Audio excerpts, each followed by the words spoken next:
What's going on? Today's video is going to be on program design. So I just want to kind of give you a basic introduction of program design. This is going to include the components that we want to address, the FIT VP acronym that we apply to each of these components, and then the different parts of the exercise program design. All right. This will just get you started. I'm not giving you a tremendous amount of information here or any detailed stuff, but it's going to skim the surface, and we'll get all the other details in a little bit later. All right. The first thing is what you need to be addressing. So you're looking at health-related physical fitness components and skill-related physical fitness components. Your health-related physical fitness components are the main focus here. That's going to include your cardiorespiratory, your muscular strength and endurance, your neuromotor fitness, your flexibility, and your body composition. That's, like I said, your main focus for all the program design. And then you can also add in skill-related fitness components.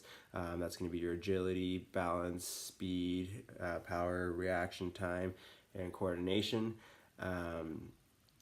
These are, additional. Most people don't necessarily need to work on these, but they're definitely helpful, and you can add them to your program. So basically all these components, you are going to pick the ones that are most appropriate for your client. Each client's obviously different, so you're going to look at the needs and goals of your client and apply the components that best suit them and are most appropriate for that individual.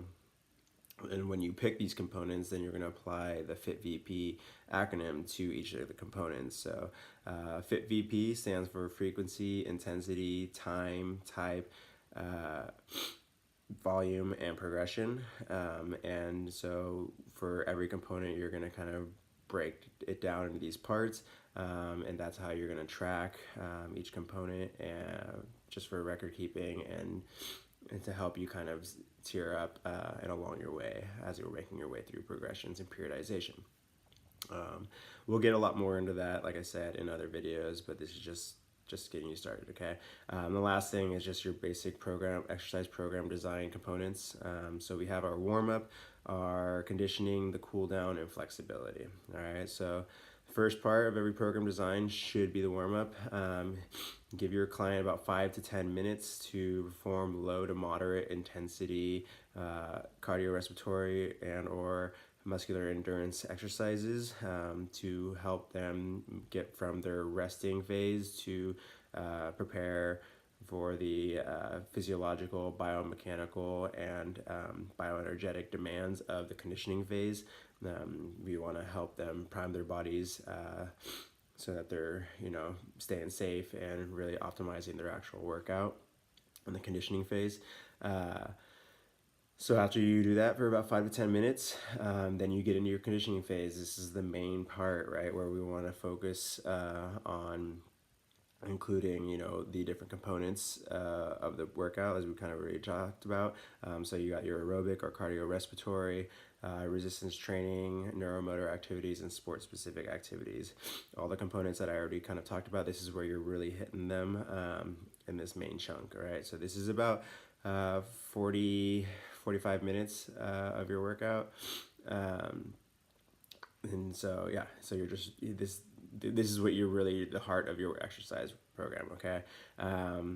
Like I said, we're gonna get a lot more into the details of each of the components in later videos, so just remember that for now, okay?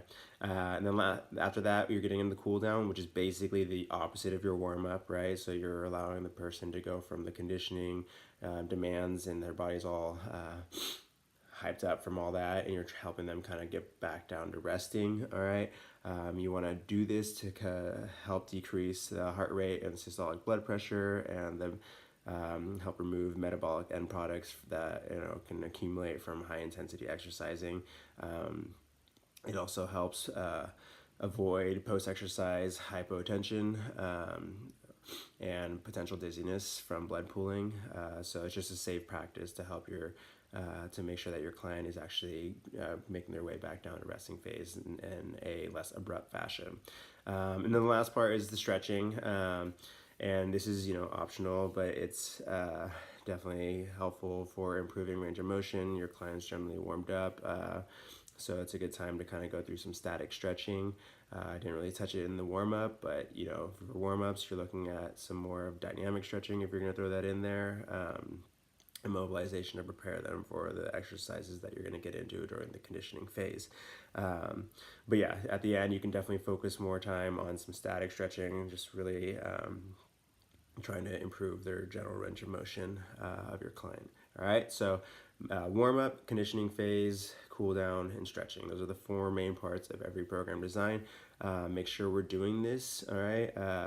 One thing about the warm up is that sometimes you can have a conversation with your client if you really want to increase the amount of time you can spend during the conditioning phase, and letting them know that, hey, they can show up that 5 to 10 minutes early, and be responsible for their warm up.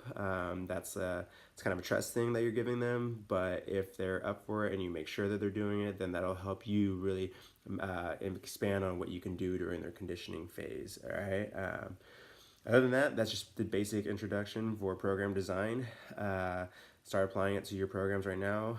And like I said, we'll get more into detail on the different components as the weeks go on. But yeah, awesome.